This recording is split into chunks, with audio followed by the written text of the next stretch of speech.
حضرت بلال رضی اللہ تعالیٰ عنہ کو حضور صلی اللہ علیہ وآلہ وسلم سے بڑی محبت تھی۔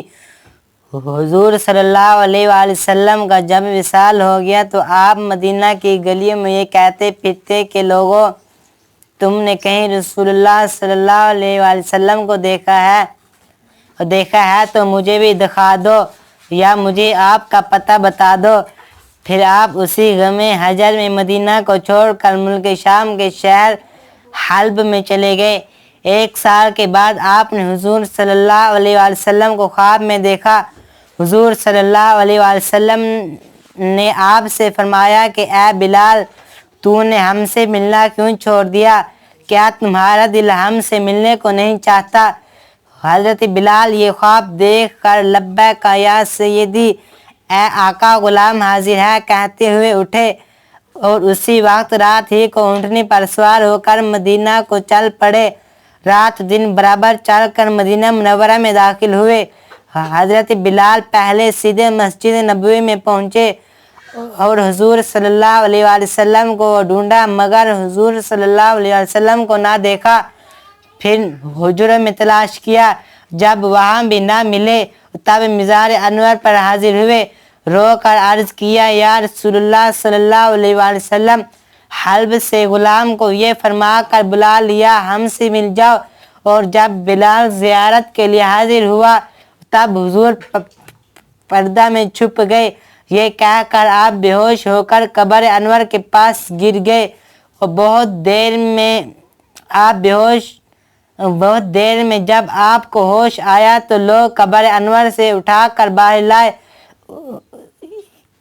اس عرصہ میں بلال کے آنے کا سارے مدینہ میں گل ہوا کہ آج رسول اللہ صلی اللہ علیہ وآلہ وسلم کے مؤذن بلال آئے ہیں۔ سب نے مل کر بلال سے درخواست کی کہ اللہ کے لیے ایک دفعہ وہ اذان سنا دو جو رسول اللہ صلی اللہ علیہ وآلہ وسلم کو سناتے تھے۔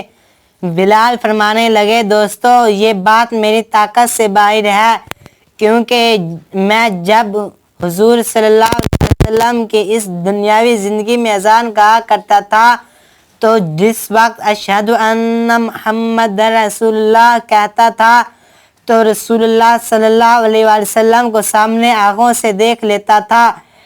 اب بتاؤ کہ کیسے دیکھوں گا؟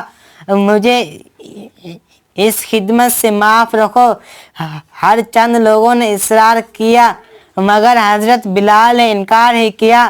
بعض صحابہ کی یہ رائے ہوئی کہ بلال کسی کا کہنا نہ مانیں گے، تم کسی کو بھیج کر حضرت حسن حسین رضی اللہ تعالیٰ عنہما کو بلا لو، اگر وہ آ کر بلال سے اذان کی فرمائش کریں گے تو بلال ضرور مان جائیں گے، کیونکہ حضور کے اہل بیت سے بلال کو عشق ہے۔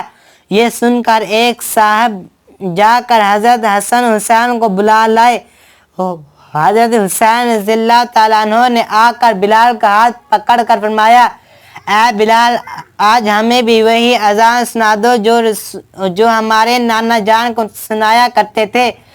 حضرت بلال نے امام حسین کو گود میں اٹھا کر کہا، تم میرے محبوب کے کلیجہ کے ٹکڑے ہو، نبی کے باغ کے پھول ہو، جو کچھ تم کہو گے منظور کروں گا، تمہیں رنجیدہ نہ کروں گا کہ اس طرح حضور کو مزار میں رنج پہنچے گا۔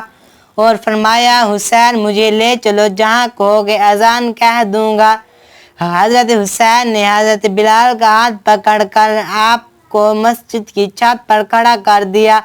بلال نے اذان کہنا شروع کی، اللہ اکبر۔ مدینہ منورہ میں یہ وقت عجم، غم اور صدمہ کا وقت تھا۔ حضور صلی اللہ علیہ وسلم کو وصال فرمائے ایک زمانہ ہوا تھا۔ آج مہینوں کے بعد اذان بلال کی آواز سن کر مدینہ کی دینوی حیات مبارکہ کا سماں بند گیا۔ بلال کی آواز سن کر مدینہ منورہ کے بازار گلی کوچوں سے لوگ آ کر مسجد میں جمع ہوئے۔ ہر ایک شخص گھر سے نکل آیا۔ پردہ والی عورتیں پردہ سے باہر آ گئیں، اپنے بچوں کو ساتھ لائیں۔ جس وقت بلال نے اشہد ان محمد رسول اللہ منہ سے نکالا، ہزارہا چیخیں ایک دم نکلیں۔ اس وقت رونے کا کوئی ٹھکانہ نہ تھا۔ عورتیں روتی ہیں، ننھے ننھے بچے اپنی ماں سے پوچھتے تھے تم بتاؤ کہ بلال مؤذن رسول اللہ صلی اللہ علیہ وآلہ وسلم تو آ گئے، مگر رسول اللہ صلی اللہ علیہ وسلم مدینہ کب تشریف لائیں گے؟ حضرت بلال نے جب اشہد ان محمد رسول اللہ منہ سے نکالا اور حضور صلی اللہ علیہ وآلہ وسلم کو آنکھوں سے نہ دیکھا تو حضور کے غم حاجت میں بے ہوش ہو کر گر گئے اور بہت دیر کے بعد ہوش میں آ کر اٹھے اور روتے ہوئے ملک شام واپس چلے گئے۔ یہ حدیث مدارج النبوہ میں ہے۔